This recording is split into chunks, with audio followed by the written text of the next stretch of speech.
Hello पिलाମାନେ ମୁଁ ମୋର ଏଇ ଓଡ଼ିଆ ମିଡ଼ିୟମ୍ କ୍ଲାसेସ୍ ଚ୍ୟାନେଲକୁ ୱେଲକମ୍ ଜଣାଉଛି। ପିଲେ ଆଜିର ବିଷୟ ହେଉଛି ଷଷ୍ଠ ଶ୍ରେଣୀର ବିଜ୍ଞାନ, ଯେଉଁଟାକି ପାଠ ହେଉଛି ଜଳ।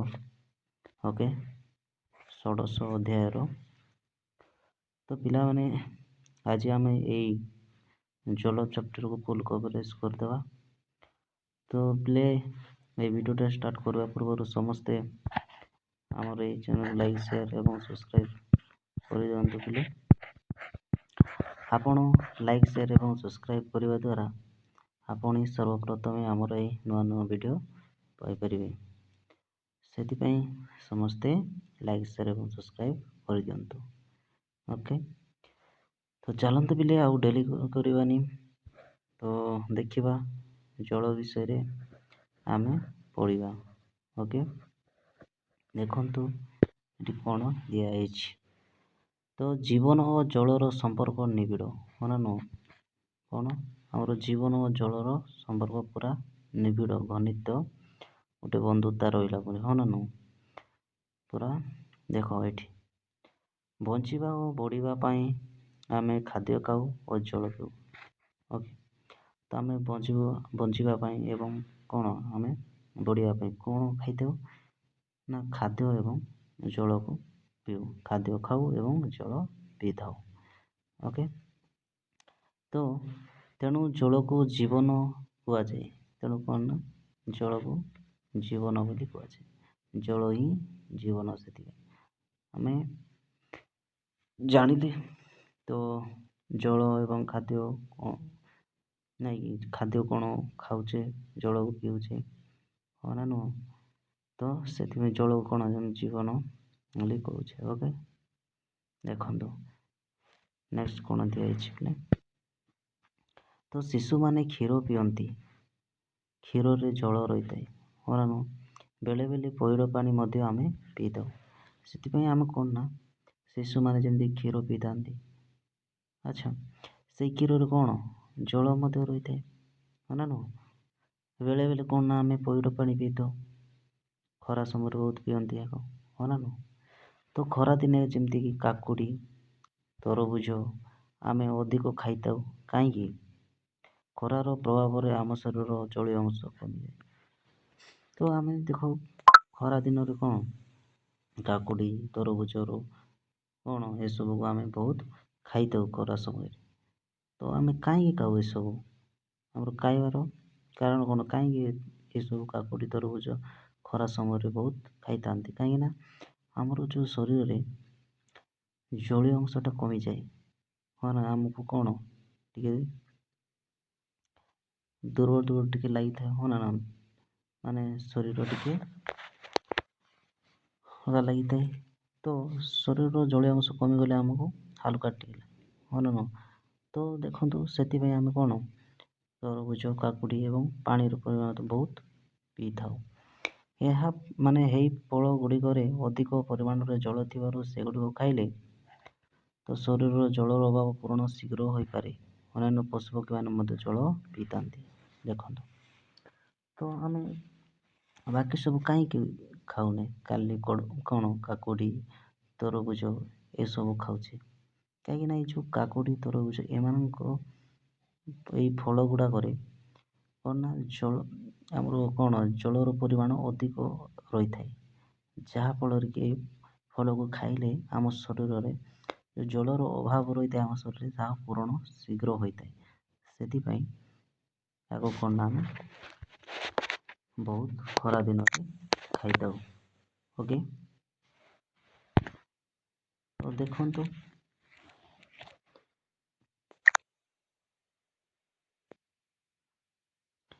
ଦେଖିବା ଆଉ କ'ଣ ଅଛି। ଓକେ, ଦେଖ ଟିକେ ପିଲେ। ତ ଆମେ ଜାଣିଲେ କ'ଣ ପାଇଁ କ'ଣ କାକୁଡ଼ି ଓ ତରଭୁଜ ଖାଉଛେ। ତ କ'ଣ ପାଇଁ ନା ଆମ ଶରୀରର ଜଳୀୟ ଅଂଶ କମିଯିବାରୁ ସେଥିରେ କ'ଣ ଜଳୀୟ ଅଂଶର ପରିମାଣ ବହୁତ ରହିଥାଏ, ଯାହାଫଳରେ କି ଆମେ କାକୁଡ଼ି ଏବଂ ତରଭୁଜକୁ ଖାଉଛେ। ଓକେ, ନେକ୍ସଟ ଯିବା ବେଲେ ଆଉ ଅନ୍ୟାନ୍ୟ ପଶୁପକ୍ଷୀମାନେ ମାନେ କ'ଣ ସେମାନେ ମଧ୍ୟ ଜଳ ବହୁତ ପିଇଥାନ୍ତି। ଓକେ, ନେକ୍ସଟ ଯିବା ବେଲେ ଦେଖନ୍ତୁ ଆମ ରକ୍ତରେ ଜଳର ମୁଖ୍ୟ ଉପାଦାନ ଅଟେ। ଆମର ଯେଉଁ କ'ଣ ରକ୍ତ ଅଛି ଜଳର ମୁଖ୍ୟ ଉପାଦାନ ଏଇ ରକ୍ତଟା। ଓକେ, ପ୍ରତ୍ୟେକ ଜୀବକୋଷର ଅଧାରୁ ଅଧିକ ଜଳ ରହିବା ଯୋଗୁଁ ସେଗୁଡ଼ିକ କାର୍ଯ୍ୟକ୍ଷମ ହୋଇଥାଏ। ଦେଖନ୍ତୁ ତ କ'ଣ ନା ଆମ ଶରୀରରେ ଜଳ କ'ଣ ନା ଅଧାରୁ ଅଧିକ ରହୁଛି। ତ ସେଥିପାଇଁ କ'ଣ ସେଗୁଡ଼ିକ କ'ଣ ସେ ରକ୍ତ ଏଠି କାର୍ଯ୍ୟକ୍ଷମ ହୋଇ ରହିଥାନ୍ତି। ଅନେକ ଅଧାରିକ ପଦାର୍ଥ ଜଳରେ ଦ୍ରବୀଭୂତ ହୋଇ ମୂତ୍ର ଓ ଝାଳ ଆକାରରେ ଆମ ଶରୀରରୁ ବାହାରିଥାଏ। ଆଉ ଦେଖ ଅନ୍ୟ କେତେକ ଅଦରକାରୀ ପଦାର୍ଥ ମାନେ ଯେଉଁଟା ଆମ ଶରୀରକୁ ଦରକାର ନାହିଁ ସେଇ ପଦାର୍ଥ ଗୁଡ଼ିକ କ'ଣ ଜଳରେ ଦ୍ରବୀଭୂତ ହୋଇ ମାନେ ମିଶିକି ମୂତ୍ର ଆକାରରେ କିମ୍ବା ଝାଳ ଆକାରରେ ଏସବୁ କ'ଣ ଆମ ଶରୀର ବାହାରୁ କ'ଣ ବାହାରିଥାଏ। ଓକେ, ତ କେବଳ ଯେ ପିଇବା ପାଇଁ ଜଳ ବ୍ୟବହାର ହୁଏ ଓକେ ତାହା ନୁହେଁ, ଆମର ବିଭିନ୍ନ କାର୍ଯ୍ୟ ପାଇଁ ଜଳ ଆବଶ୍ୟକ। ଦେଖନ୍ତୁ ଆମେ ଯେଉଁ ଜଳ ପିଉଛେ ଓକେ ଯେ ଏଇଟା କ'ଣ ପିଇବା ପାଇଁ ଜଳ ବ୍ୟବହାର ହୁଏ ତାହା ବୋଲି ନୁହଁ, ଆମର ଶରୀର ବିଭିନ୍ନ କାର୍ଯ୍ୟ ପାଇଁ ଜଳ ଆବଶ୍ୟକ। ସେଥିପାଇଁ ଆମେ ଜଳକୁ ଆମେ ସଦା ମାନେ ବହୁତ ପିଇବା ଦରକାର ଆମକୁ। ଓକେ, ଶରୀର ପାଇଁ ଯେତେ ପିଇଲେ ସେତେ ଅଧିକ ଭଲ। ଓକେ, ଯଦି ଆମ ଚାରିପାଖରେ ଜଳର ପରିମାଣ କମିଯିବ ଆମର କ'ଣ ଅସୁବିଧା ହେବ। ଧରାଯାଉ ଆମର ଆଖପାଖରେ କ'ଣ ଜଳର ପରିମାଣ କମିଯିବ ତ ଆମର କ'ଣ ଅସୁବିଧା ହେବ ଜଳର ପରିମାଣ କମିଗଲେ। ଦେଖ ଜଳକୁ ତୁମେ ମାନେ କେଉଁ କାର୍ଯ୍ୟରେ ବ୍ୟବହାର କରୁଛ ତାହା ଗୋଟେ ତାଲିକା କର। ବୁଝିଗଲେ ତ ଜଳକୁ ଆମେ କେଉଁ କାର୍ଯ୍ୟରେ ବ୍ୟବହାର କରୁଛେ ଓକେ ତାହା ଆପଣମାନଙ୍କର କରିବେ ନା ଏକ ତାଲିକା କରିବେ, ଡାଟାଟା ଲେଖିବେ, ଡାଟା ପ୍ରସ୍ତୁତ କରିବେ। ଓକେ, କ'ଣ ପାଇଁ ଆଉ କ'ଣ ଆମ ଚାରିଆଡ଼େ କ'ଣ ଜଳର ପରିମାଣ କମିଗଲେ କ'ଣ ଅସୁବିଧା ହୋଇଥାଏ ତାହା ମଧ୍ୟ ଲେଖିବେ। ଓକେ, ଦେଖନ୍ତୁ ଜଳର ଆବଶ୍ୟକତା ନେକ୍ସଟ କ'ଣ ଅଛି ଜଳର ଆବଶ୍ୟକତା। ତୁମ ପରିବାରରେ ଦୈନନ୍ଦିନ କେତେ ପରିମାଣର ଜଳ ବ୍ୟବହୃତ ହୁଏ ତାହାର ଅନୁମାନିକ ହିସାବ କରି ନିମ୍ନ ସାରଣୀରେ ଲେଖ। ତୁମ ଏଇ ପରିମାଣକୁ ଅନୁମାନିକ କେତେ ଗ୍ଲାସ ମଗ କିମ୍ବା ବାଲ୍ଟିରେ କ'ଣ ପ୍ରକାଶ କରିପାର। ଦେଖନ୍ତୁ ଏଇଠି ଗୋଟେ କ'ଣ ଗୋଟେ ସାରଣୀ ଦିଆଯାଇଛି। ଓକେ, ତ ଏଇ ସାରଣୀରେ କ'ଣ ଦିଆଯାଇଛି ନା ତ ପ୍ରତ୍ୟେକ ଦିନ ହଁ ନା ଦୈନନ୍ଦିନ ଜୀବନରେ ଯେତେ ପରିମାଣର ପାଣି ବ୍ୟବହାର କରୁଛେ ଯେତେ ପରିମାଣର ପାଣି ତ ଅନୁମାନ କରିକି କହିବେ ଆପଣଙ୍କର ପରିବାରରେ କେତେ କ'ଣ ମାନେ ପିଇବା ପାଇଁ କେତେ, ଗାଧୋଇବା ପାଇଁ, ମୁହଁ ଧୋଇବା ପାଇଁ, ବ୍ରସ୍ କରିବା ପାଇଁ ଏସବୁ ୟୁଜ୍ କରୁଛ ସେସବୁ କେତେ ପରିମାଣରେ କେତେ ଗ୍ଲାସ ନା କେତେ ମଗ କେତେ ବାଲ୍ଟି ବ୍ୟବହାର କରୁଛ ତାହା ଏହି ସାରଣୀରେ ଲେଖିବେ। ଓକେ, ଦେଖନ୍ତୁ କ'ଣ ଦିଆଯାଇଛି ଦେଖ ପ୍ରଥମେ କ'ଣ ଦିଆଯାଇଛି ଦେଖନ୍ତୁ କାର୍ଯ୍ୟ ମାନେ କେଉଁ କାମ ପାଇଁ। ଓକେ, ଏଠି ଦିଆଯାଇଛି ଦେଖ କ'ଣ ତୁମେ ନିଜେ ଆବଶ୍ୟକ କରୁଥିବା ଜଳର ପରିମାଣ, ତୁମେ ନିଜେ କ'ଣ ଆବଶ୍ୟକ କରୁଛ ସେଇ ଜଳର କେତେ। ଓକେ, ତୁମ ପରିବାରର ସମସ୍ତେ ଏଇଟା ଆବଶ୍ୟକ କରୁଥିବା ଜଳର ପରିମାଣ ଏଠି ତଳେ ଲେଖି ଚାଲିବେ। ଓକେ, ଦେଖନ୍ତୁ ପିଇବା ପାଣି କ'ଣ ଏବେ ତୁମେ ନିଜେ କେତେ ପିଉଛ ଦିନକୁ କେତେ ପିଉଛ ଦେଖିବ 3 ଲିଟର ନା 4 ଲିଟର ଲେଖିବେ। ତ ପରିବାରରେ ବି ସେ କେତେ ପିଉଛନ୍ତି ସେଇଟା ମଧ୍ୟ ଏଠି ଲେଖିବେ। ସେଠି ମୁହଁ ଧୋଇଛ କେତେ ଲିଟର 2 ଲିଟର ନା 3 ଲିଟର ଲେଖିବେ। ଏଇଠି ଫ୍ୟାମିଲିର ଲେଖିବେ। ସେମିତି ଦାନ୍ତ ଘଷିବା ପାଇଁ କେତେ 2 ଲିଟର ନା କେତେ ଓକେ ଲେଖିବେ। ସେମିତି ଏଠି ଲେଖିବେ ତୁମ ପରିବାରରେ କେତେ କ'ଣ ଦାନ୍ତ ଘଷିବା ପାଇଁ ବ୍ୟବହାର କରାଯାଉଛି। ଶୌଚ ପାଇଁ ଓକେ ସେମିତି ଗାଧୋଇବା ପାଇଁ କେତେ ଲେଖିବେ ଏଠି। ଓକେ, ନେକ୍ସଟ ପିଲା ଆଉ ଦେଖନ୍ତୁ ତଳେ ବି ଅଛି ସେମିତି ଲେଖିବେ। ଏଠି କ'ଣ ରୋଷେଇ କରିବା ପାଇଁ କେତେ କ'ଣ ବ୍ୟବହାର ହେଉଛି ଏଠି ଲେଖିବେ। ସେମିତି ବାସନ କରିବା ପାଇଁ ସଫା କରିବା ପାଇଁ କେତେ ଜଳର ଆବଶ୍ୟକତା କରୁଛନ୍ତି ଆପଣଙ୍କ ଫ୍ୟାମିଲି କିମ୍ବା ଆପଣ ଘର ସଫା କରିବା ପାଇଁ, ଗଛରେ ପାଣି ଦେବା ପାଇଁ, ଅନ୍ୟାନ୍ୟ କାର୍ଯ୍ୟ ପାଇଁ ଆଉ ମୋଟ ହିସାବରେ ଏଠି ଲେଖିବେ। ଓକେ। ତ ନେକ୍ସଟ ପିଲେ ଚାଲନ୍ତୁ କ'ଣ ଦିଆଯାଇଛି ତଳେ ଦେଖ। ଉପରେ ବର୍ଣ୍ଣିତ ତାଲିକାରୁ ଆମେ ଆମ ପରିବାର ପାଇଁ ଦୈନିକ କେତେ ଜଳ ବ୍ୟବହାର କରୁ ତାହା ଜାଣିପାରିଲୁ। ଅନୁମାନ କରି ମଗ ବାଲ୍ଟି ବଦଳରେ ତାହାକୁ ଅନୁମାନିକ କେତେ ଲିଟର ପ୍ରକାଶ କରିପାରିବା। ତ ଆମେ ସାରଣୀରେ ଲେଖିବେ। ତ ଆପଣ କ'ଣ ଜାଣିପାରିଲେ କେମିତି କ'ଣ ଲେଖିବେ, ଜାଣିଲୁ ସେଠୁ କ'ଣ ଅନୁମାନ କରି ଆମେ ଜାଣିଲୁ ମଗରେ କିମ୍ବା ବାଲ୍ଟିରେ ତା ବଦଳରେ ଆପଣ ଅନୁମାନିକ କେତେ ଲିଟର ଆମେ ପରିପ୍ରକାଶ କରୁଛୁ ତାହା ଆମେ ଜାଣିଲେ। ଓକେ, ସେଇଟା ଆପଣଙ୍କ ଦୈନନ୍ଦିନରେ ଯାହା ସବୁ କରୁଛ ସେଇଟା ଲେଖିବେ ସେଠି।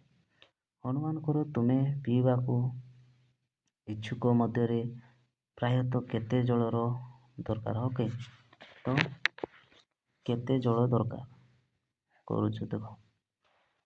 ତ ଅନୁମାନ କର ଆପଣଙ୍କ ପିଇବାକୁ ବର୍ଷକୁ ମାନେ ଗୋଟେ ବର୍ଷରେ କେତେ ଆପଣ କ'ଣ ଜଳକୁ ବ୍ୟବହାର କରୁଛୁ। ଓକେ, ଦେଖନ୍ତୁ ତୁମ ପରିବାର ଭଳି ତୁମ ସାହିରେ କେତେ ପରିବାର ଅଛନ୍ତି ନା ନାହିଁ। ଏବେ କ'ଣ ସାହିରେ ମଧ୍ୟ ଲୋକ ଅଛନ୍ତି, ସେ ସାହିର ଦେଖିବେ ସେମାନଙ୍କର ଲୋକ ସଂଖ୍ୟା ପ୍ରାୟ ତାଙ୍କର ଲୋକ ସଂଖ୍ୟା ଦେଖିବେ କେତେ। ଓକେ, ତାପରେ ତୁମର ଦୈନନ୍ଦିନ ଆବଶ୍ୟକତା ଜଣା ପଡ଼ିଲା ପରେ ସାହିର ସମସ୍ତଙ୍କ ପାଇଁ କ'ଣ ବାର୍ଷିକ କେତେ ଜଳ ବ୍ୟବହାର ଦରକାର ପଡ଼ୁଛି ତାହା ତୁମେ ଅନୁମାନ କରିପାରିବ। ଆପଣ ତ ନିଜ ଫ୍ୟାମିଲି ବିଷୟରେ ଜାଣିଲେ, ଆପଣ କେତେ ୟୁଜ୍ କରୁଛନ୍ତି ଜାଣିପାରିଲେ। ସେମିତି ଆପଣଙ୍କ ସାହି ପଡ଼ିଶାର ଲୋକ ଥିବେ, ତାଙ୍କ ଫ୍ୟାମିଲି କେତେ ଏବଂ ଲୋକ ସଂଖ୍ୟାକୁ ହିସାବ କରିବେ କେତେ ଅଛନ୍ତି। ସେହି ହିସାବରେ ବାଲ୍ଟି କେତେ କ'ଣ ୟୁଜ୍ କରନ୍ତି ସେହି ହିସାବରେ ଆମେ କ'ଣ କାଢ଼ିପାରିବା। ଓକେ,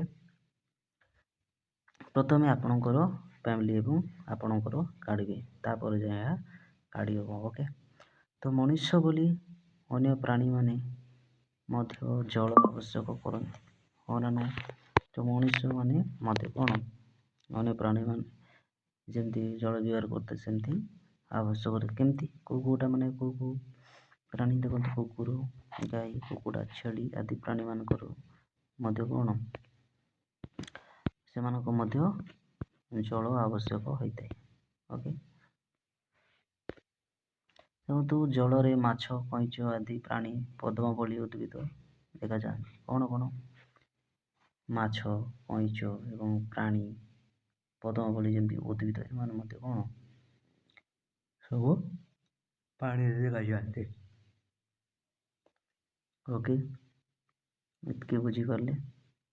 ସେହିପରି ବଗିଚାରେ ଫୁଲ ଗଛରେ ଆମେ ପାଣି ପିଉ, ସେହିପରି ପାଣି ଦେଇଥାଉ। ସେହିପରି କ'ଣ ବଗିଚାରେ ଫୁଲ ଗଛରେ ଆମେ କ'ଣ ପାଣି ଦେଇଥାଉ। ହଉ ନା ନୁହଁ। ଦେଖନ୍ତୁ ତ ଆମେ ଏତିକି ଜାଣିଲେ ଯେ ଜଳରେ ମଧ୍ୟ କ'ଣ କେତେକ ପ୍ରାଣୀ ରହିଥାନ୍ତି, ମାଛ, କଇଁଛ, ପ୍ରାଣୀ, ପଦ୍ମ ଭଳି ଉଦ୍ଭିଦ ମଧ୍ୟ ରହିଥାନ୍ତି। ଓକେ, ସେହିପରି ବଗିଚାରେ କ'ଣ ଆମେ ଗଛକୁ ପାଣି ଦେଇଥାଉ। ହଁ ନା ନୁହଁ। ଏସବୁ ଜାଣିପାରିଲେ। ଓକେ, ତ ନେକ୍ସଟ ଦେଖିବା କ'ଣ ଦିଆଯାଇଛି। ଓକେ, ଉଦ୍ଭିଦ ପାଇଁ ଜଳର ଆମେ କ'ଣ ଏଇଟା ପ୍ରାଣୀ ପାଇଁ ଜାଣିଲେ, ପ୍ରାଣୀ ପାଇଁ ଜାଣିଲେ ଯେ କେତେ କ'ଣ ପାଣି ଦରକାର ପଡ଼ୁଛି ଏବଂ କେଉଁ ପ୍ରାଣୀମାନେ ଜଳ ରହୁଛନ୍ତି କ'ଣ ବ୍ୟବହାର କରୁଛନ୍ତି ଆମେ ଜାଣିପାରିବା। ଏବେ ଦେଖନ୍ତୁ ଉଦ୍ଭିଦ ବିଷୟ ଦିଆଯାଇଛି। ଉଦ୍ଭିଦ ମଧ୍ୟ କ'ଣ ପାଣିରେ ରହିଥାନ୍ତି, ବାହାରେ ମଧ୍ୟ ରହିଥାନ୍ତି। ଟିକେ ପିଲେ ଦେଖ, ଉଦ୍ଭିଦ ପାଇଁ ଜଳର ଆବଶ୍ୟକ। ଖାଦ୍ୟ ପ୍ରସ୍ତୁତି ପାଇଁ ଉଦ୍ଭିଦର ଜଳ ନିହାତି ଆବଶ୍ୟକ। ଅଙ୍ଗାରକାମ୍ଳ ଜଳର ସଂଯୋଗ ହିଁ ଶର୍କରା ସୃଷ୍ଟି ହୁଏ। ଆଚ୍ଛା, ଦେଖନ୍ତୁ ତ ଆମେ ଯେଉଁ ଗଛ ଅଛି ତାର ଖାଦ୍ୟ ପ୍ରସ୍ତୁତ କରିବା ପାଇଁ କ'ଣ ଜଳ ତ ନିହାତି ଆବଶ୍ୟକ। ହଁ ନା ନୁହଁ। ଆଉ କ'ଣ ଅଙ୍ଗାରକାମ୍ଳ ଓ ଜଳ, ସେଇ ଅଙ୍ଗାରକାମ୍ଳ ଆଉ ଜଳ, ସୂର୍ଯ୍ୟକିରଣ ଏସବୁ ମିଶେଇକି କ'ଣ ନା ସେ ଗୋଟେ ଶର୍କରା ଜାତୀୟ ଖାଦ୍ୟରେ ସେ ପରିଣତ କରିଥାଏ। ହେଲା, ସେମିତି କ'ଣ ମାଟିରେ ଅଣୁଜୀବ ମାନେ ବଢ଼ିଥାନ୍ତି। ହଁ ନା ନୁହଁ। ଜୈବିକ ଜ୍ଞାନକୁ ମାଟିରେ ମିଶାଇବା ପାଇଁ ସାହାଯ୍ୟ କରୁଥିବା ବୀଜାଣୁ ମଧ୍ୟ ଜଳ ଆବଶ୍ୟକ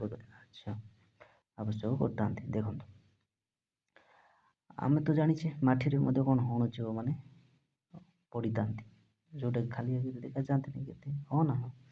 ତ ସେଇମାନେ କ'ଣ କରନ୍ତି ନା, ସେ ଅଣୁଜୀବ ମାନେ ଯେଉଁ ମାଟିରେ କ'ଣ ଜୈବିକ ରସାୟନକୁ ମାଟିରେ ମିଶାଇବା ପାଇଁ ତାଙ୍କୁ କ'ଣ କରିଥାନ୍ତି ନା ବୀଜାଣୁ ମଧ୍ୟ ଜଳ ଆବଶ୍ୟକ କରିଥାନ୍ତି। ସେଇ ବୀଜାଣୁ ମାନେ ମଧ୍ୟ ତାଙ୍କୁ କ'ଣ ଜଳର ଆବଶ୍ୟକ ହୋଇଥାଏ। ଆଚ୍ଛା, ଏବେ ଦେଖନ୍ତୁ ଜଳ ଏକ ଦ୍ରାବକ। କ'ଣ? ଜଳ ଏକ ଦ୍ରାବକ, ସବୁଠିରେ ମିଶିଥାଏ। ଦେଖନ୍ତୁ, ତେଣୁ ମାଟିରେ ଲବଣକୁ ଦ୍ରବୀଭୂତ କରିଥାଏ। ସେଥିପାଇଁ କ'ଣ ନା ଏଇଟା ଗୋଟେ ଦ୍ରାବକ ଜଳ। ସେଥିପାଇଁ କ'ଣ ମାଟିକୁ ମାଟିର ଲବଣକୁ ସେ ଦ୍ରବୀଭୂତ କରିଥାଏ। ଭିନ୍ନ ଭିନ୍ନ ମାଟିରେ ଜଳ ଧାରଣ କ୍ଷମତାରେ ପାର୍ଥକ୍ୟ ଦେଖାଯାଏ। ଦେଖନ୍ତୁ ମାଟି ବହୁତ ପ୍ରକାର ଅଛି, ଓକେ।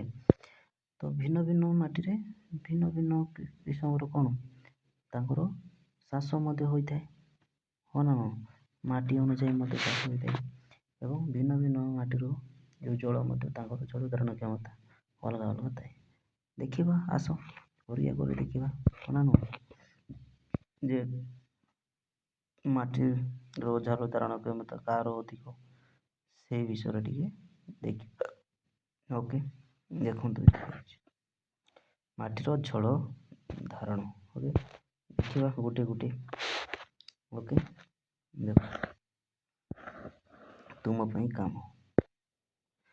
କେଉଁ ମାଟିରେ ଜଳ ଧାରଣ କ୍ଷମତା କେତେ ତାହା ଜାଣିବା ଆବଶ୍ୟକ। ଏବେ ଦେଖିବା କେଉଁ ମାଟିରେ ଜଳ ଧାରଣ କ୍ଷମତା ଅଧିକ, ସେଇ ବିଷୟରେ ଦେଖିବା। ଓକେ, ବାଲିଆ, ଦୋରସା, ଚିକିଟା ଏହିଭଳି 3 ପ୍ରକାର ମାଟିର ନମୁନା ସଂଗ୍ରହ କର। ଓକେ, କ'ଣ କ'ଣ? ବାଲିଆ ମାଟି, ଦୋରସା ମାଟି, ଚିକିଟା ମାଟି। ଓକେ, ଏମାନଙ୍କୁ 3 ପ୍ରକାର କ'ଣ ମାଟିରେ ଆଣିବେ। ଓକେ, ଏବେ 3ଟି ପ୍ଲାଷ୍ଟିକ, ଏବେ କ'ଣ କରିବେ? 3ଟି ପ୍ଲାଷ୍ଟିକ ବୋଟଲ ନେବେ। ଦେଖନ୍ତୁ, ନହେଲେ 3ଟି ପ୍ଲାଷ୍ଟିକ ବୋଟଲ ନିଆଯାଇଛି, ଦେଖନ୍ତୁ, ନା ନୁହଁ?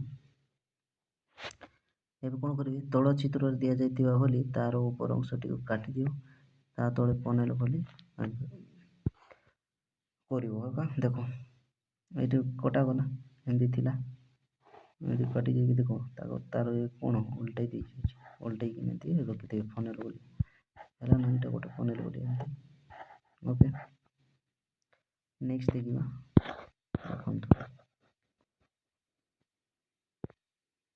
ତଳ ଅଂଶଟି ଏକ ପାତ୍ର ଭଳି କାର୍ଯ୍ୟ କରିବ, ମନେ ନୁହଁ? ବଦଳରୁ ଉପର ଅଂଶକୁ ତଳ ଅଂଶରେ ଏକ ଓଲଟାଇ ରଖ।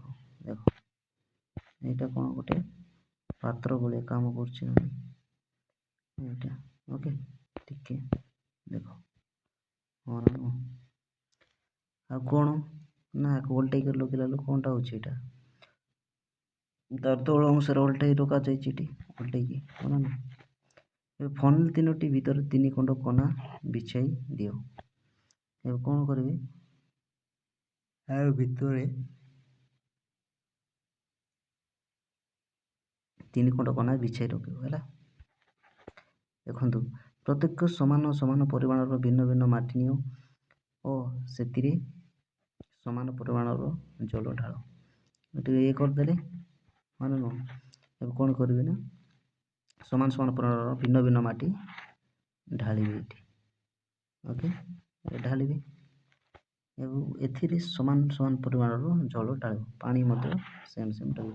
ମୁଁ ଦୋରସା ମାଟି ପଠେଇଦେଲେ, ସେଇ ସେମ୍ ପାଣି ଢାଳିବେ। ତାପରେ ଦୋରସା ମାଟି, ମୋଟା ମାଟି ଢାଳିବେ। ଏମିତି ଚେକ୍ କରି ପାଣି ମଧ୍ୟ ସେମ୍ ସେତିକି ହିଁ ଢାଳିବେ ଆଉ ଚେକ୍ କରିବେ। ଓକେ, 10-15 ମିନିଟ୍ ପରେ ଦେଖ କେଉଁ ପାତ୍ରରେ ଅଧିକ ଜଳ ସଂଗଠିତ ହୋଇଛି। ଏବେ ଦେଖିବେ 10 ମିନିଟ୍ ଗଲା ପରେ, ସେମିତି 10 ମିନିଟ୍ ପରେ କେଉଁ ପାତ୍ରରେ ବହୁତ ପାଣି ଅଛି ପାତ୍ର ଭିତରେ। ଓକେ, କେଉଁ ପାତ୍ରରେ ସବୁଠାରୁ କମ୍ ଅଛି ଏବଂ କେଉଁ ପାତ୍ରରେ କମ୍ ଅଛି ପାଣି, ସେଇଟା ଦେଖିବେ। ବୁଝିପାରିଲେ? ଆଉ କ'ଣ ଦିଆଯାଇଛି ଦେଖନ୍ତୁ, ତୁମେ କୁହ କେଉଁ ପ୍ରକାର ମାଟି ଅଧିକ ଜଳ ଧରି ରଖିପାରୁଛି, କେଉଁ ପ୍ରକାର ମାଟି ଜଳ ଧରି ରଖିବାର କ୍ଷମତା ସବୁଠାରୁ କମ୍। ତ କ'ଣ ଏଥିରୁ ଦେଖିବେ ଆପଣ ଯେ କେଉଁ ମାଟିଟା ପାଣିକୁ ମାନେ ଜଳକୁ ଧରିକି ରୋକିବାର କ୍ଷମତା ସବୁଠାରୁ ଅଧିକ, ଆଉ କେଉଁ ମାଟିଟା ସବୁଠାରୁ ଜଳ ଧାରଣ କ୍ଷମତା ରଖିବାର ସବୁଠାରୁ କମ୍, ସେଇଟା ଆପଣ ଦେଖିବେ। ଓକେ, ଦେଖନ୍ତୁ ख ନମ୍ବର କ'ଣ ଦିଆଯାଇଛି, ଚେର ଦ୍ୱାରା ଜଳ ଶୋଷଣ। କେମିତି ଚେର ଦ୍ୱାରା ସେ କ'ଣ ଜଳକୁ ଟାଣିଥାଏ। ଓକେ, ତ ଦେଖନ୍ତୁ ମାଟିରେ ଥିବା ଲବଣ ଜଳରେ ଦ୍ରବୀଭୂତ ହେବା ଦ୍ୱାରା ଯେଉଁ ଦ୍ରବଣ ତିଆରି ହୁଏ ସେହି ଦ୍ରବଣକୁ ଚେର ଶୋଷଣ କରିଥାଏ। କ'ଣ, ଯେଉଁ ମାଟିରେ ଥିବା ଯେଉଁ ଲବଣ ଜଳରେ ଦ୍ରବୀଭୂତ ହୋଇଥାଏ ନା, ହଁ ନା ନୁହଁ, ସେ ଜଳ ଦ୍ରବୀଭୂତ କ'ଣ ହେଉଛି ନା, ଯେଉଁ ଦ୍ରବଣ ତିଆରି ହୁଏ ସେଇ ଦ୍ରବଣକୁ ହିଁ କ'ଣ ସେଇ ଆମର ଚେରଟା ବା ଗଛର ଉଦ୍ଭିଦର ଚେର ଟାଣିଥାଏ। ଓକେ, ନେକ୍ସଟ ଦେଖିବା। ଦେଖନ୍ତୁ ଏଠି ଟିକେ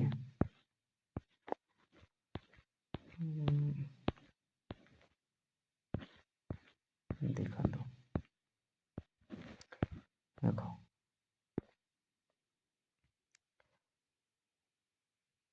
ତୁମ ପାଇଁ କାମ 2, ଚେର ଥିବା ଗୋଟିଏ ହରଗୌରା ଗଛ ସଂଗ୍ରହ କରିବେ। ଚେରରେ ଲାଗିଥିବା ମାଟିକୁ ଧୋଇ ସଫା କର। ଓକେ, ଗୋଟିଏ କାଚ ଗ୍ଲାସ୍ ନେଇ ସେଥିରେ ଜଳ ନିଅ।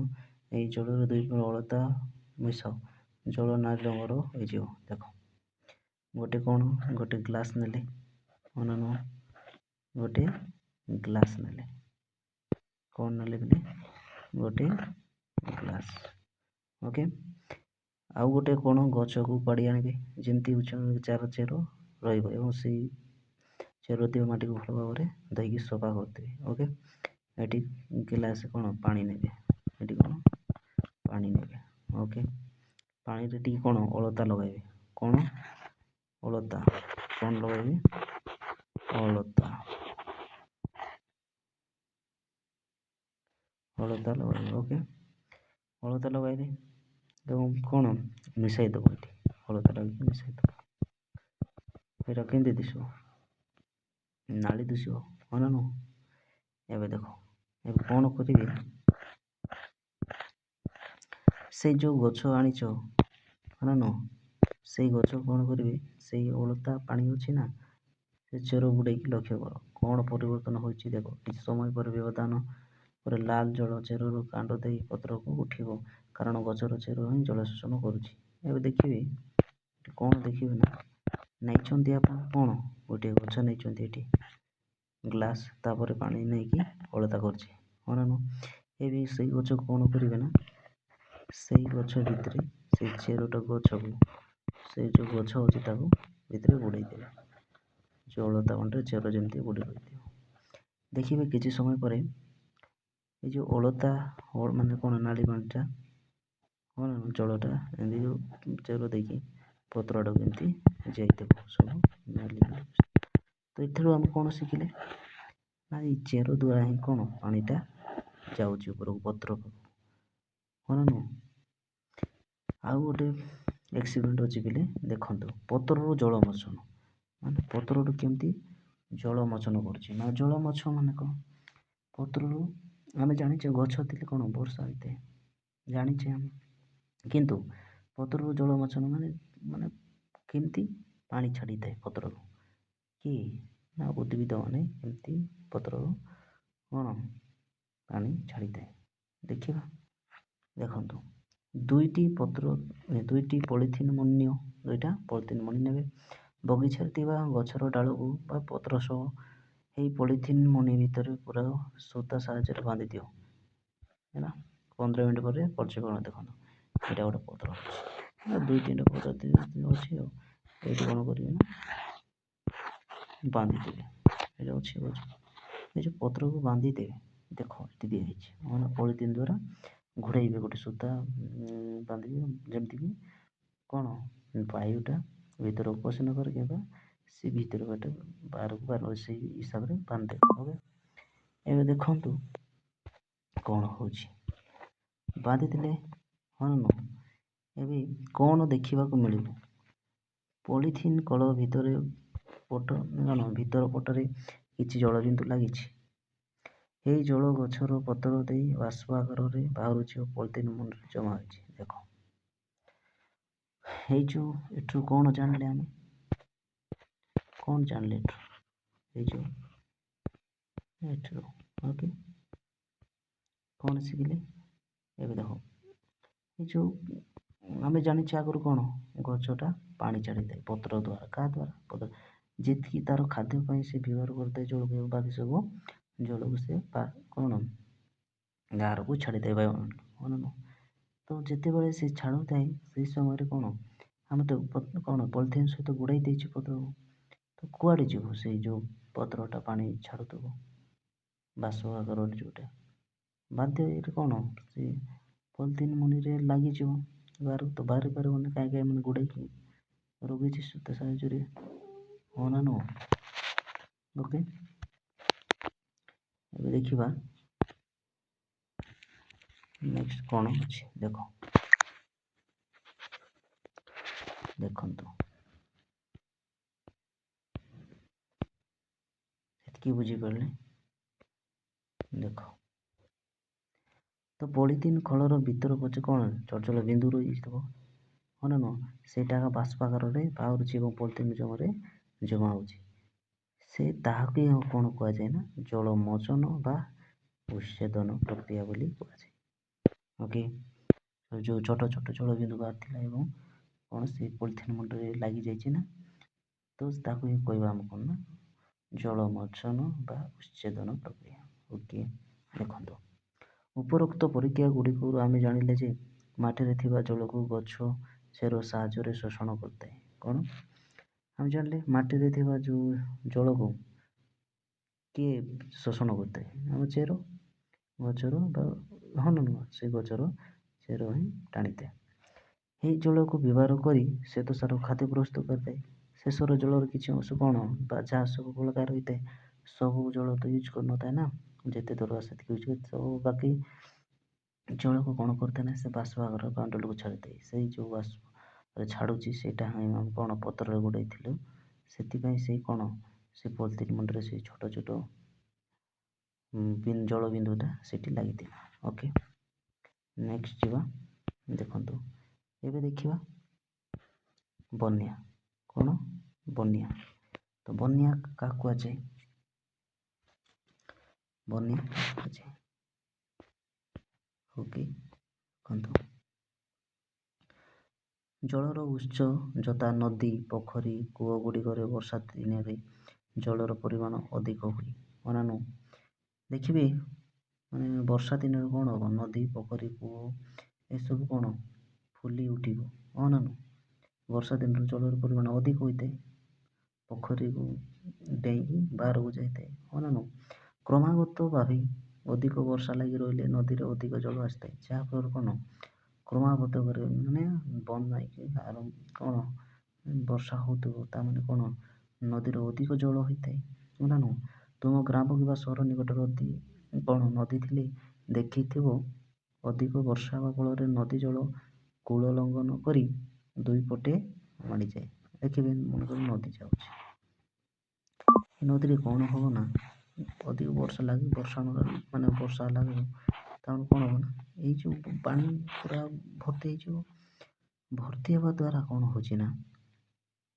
ଏଇ ଦୁଇ ପଟ ମଧ୍ୟ ପାଣିଟା ଯାଇଥାଏ ଇଆଡ଼େ ହଁ ନା ନୁହଁ ବୁଝିପାରିଲେ ଏତିକି ଇଆଡ଼େ ଦୁଇ ପଟେ ମାଡ଼ିଯାଏ ଯାହାଫଳରେ ଇଆଡ଼େ ମାଡ଼ିବା ଦ୍ୱାରା କ'ଣ ହେଉଛି ଗ୍ରାମର ଯେଉଁ କୃଷି ଓକେ କୃଷି କ୍ଷେତ୍ରରେ ଜଳ ପଶିଯାଏ ଇଆଡ଼େ ଜମିଥିବ ହଁ ନା ନୁହଁ ଜମିଥିବ ସେ ବାଟେ ଯଦି ପାଣି ଇଆଡ଼େ ଜମି ଇଆଡ଼େ ପଶିଥାଏ ଥିବ ନା ନାହିଁ ଇଆଡ଼େ କିମ୍ବା ଗାଁ ମଧ୍ୟ ଥିବ ଇଆଡ଼େ ପଶିଥାଏ ୟାକୁ ହିଁ ଆମେ ବନ୍ୟା ବୋଲି କହୁ ବୁଝିପାରିଲେ ବନ୍ୟା କାହାକୁ କୁହାଯାଏ ଓକେ ତ କେମିତି ଲେଖିବେ ବନ୍ୟା କାହାକୁ କୁହାଯାଏ ବୋଲି କହିଲେ ନା ଜଳର ଉତ୍ସ ଯେମିତିକି ଯଥା ନଦୀ ପୋଖରୀ ଓକେ କୂଅ ଗୁଡ଼ିକରେ ବର୍ଷାର ପରିମାଣ ଅଧିକ ବଢ଼ିଲେ ଓକେ କ'ଣ ହେଉଛି ନା ପାଣିର ପରିମାଣ ଅଧିକ ବଢ଼ିଯାଉଛି ଏବଂ କ୍ରମାଗତ ଭାବରେ ବର୍ଷା ଲାଗି ରହିଲେ କ'ଣ ନଦୀରେ ଜଳର ପରିମାଣ ଅଧିକ ହୋଇଯିବା ଯୋଗୁଁ କ'ଣ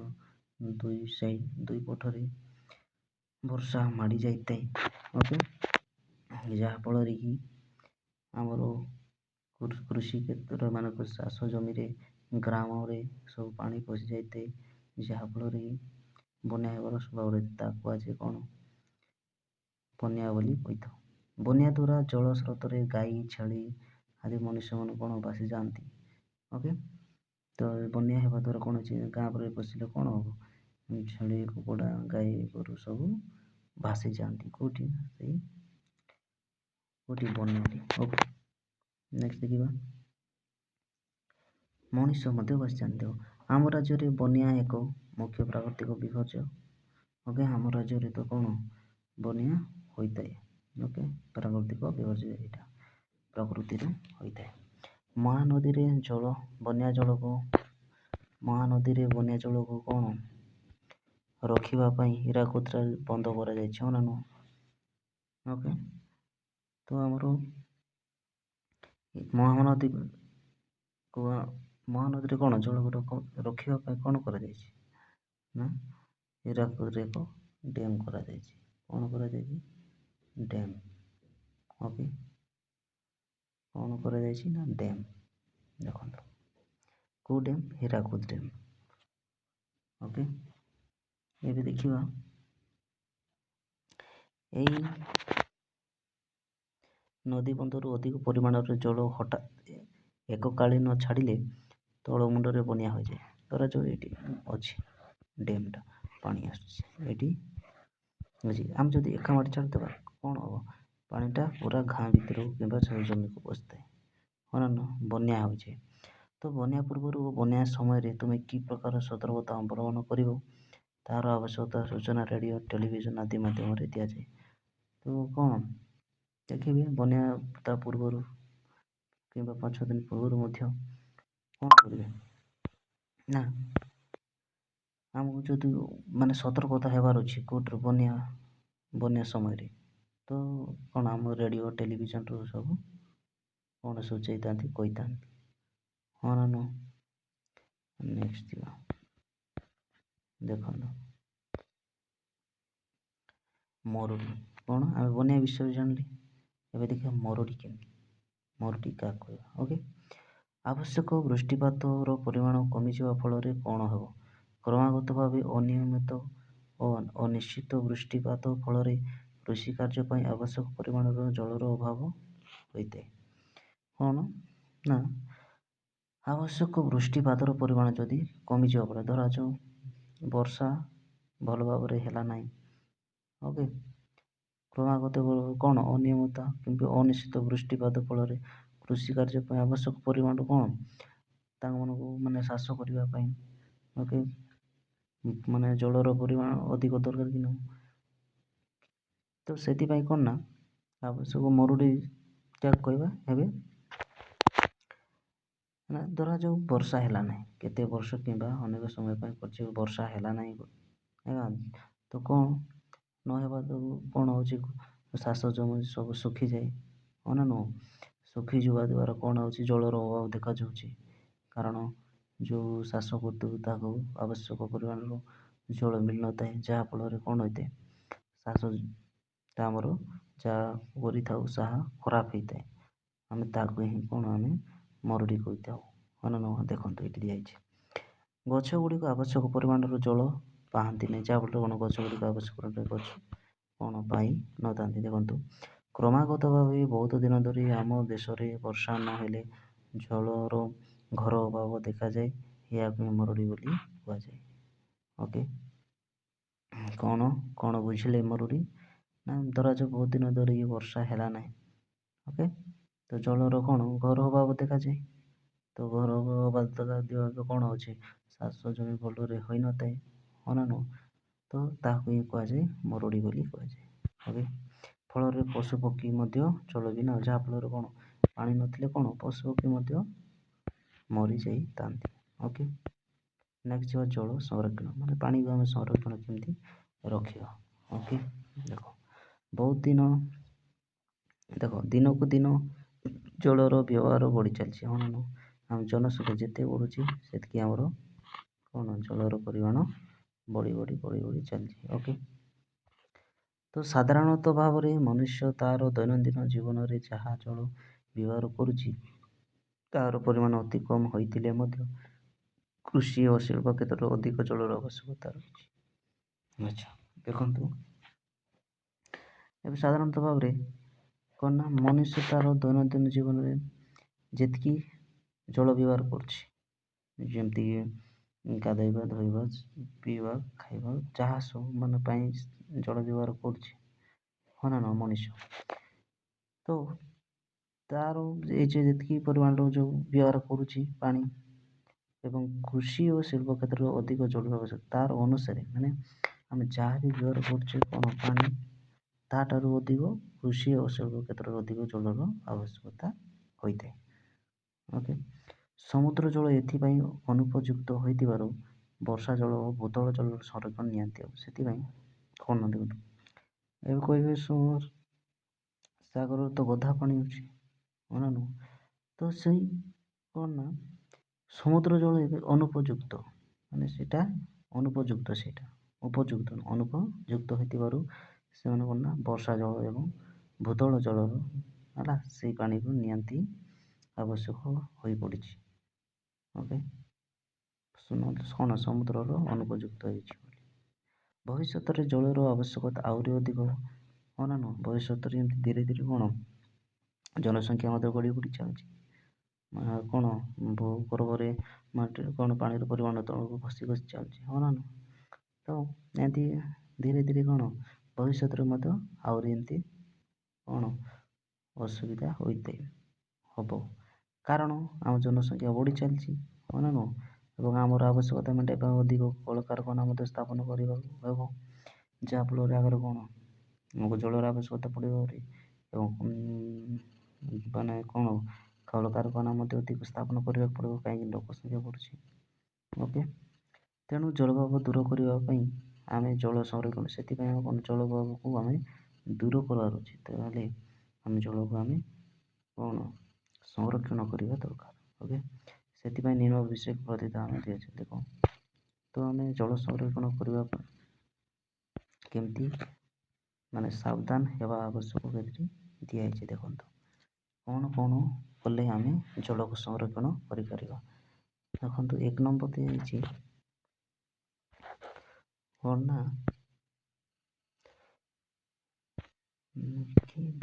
ଦେଖ, ଜଳକୁ ଅଯଥା ଅଧିକ ବ୍ୟବହାର କରିବା ଓ ନଷ୍ଟ କରିବା ନାହିଁ। ଜଳକୁ କ'ଣ କରିବା, 1 ନମ୍ବର ଦେଖନ୍ତୁ ପିଲେ ନା ଆମେ ଜଳକୁ ଅଯଥା ଅଧିକ ବ୍ୟବହାର କରିବା ନାହିଁ, ଓକେ, ଏବଂ ନଷ୍ଟ ମଧ୍ୟ କରିବା ନାହିଁ।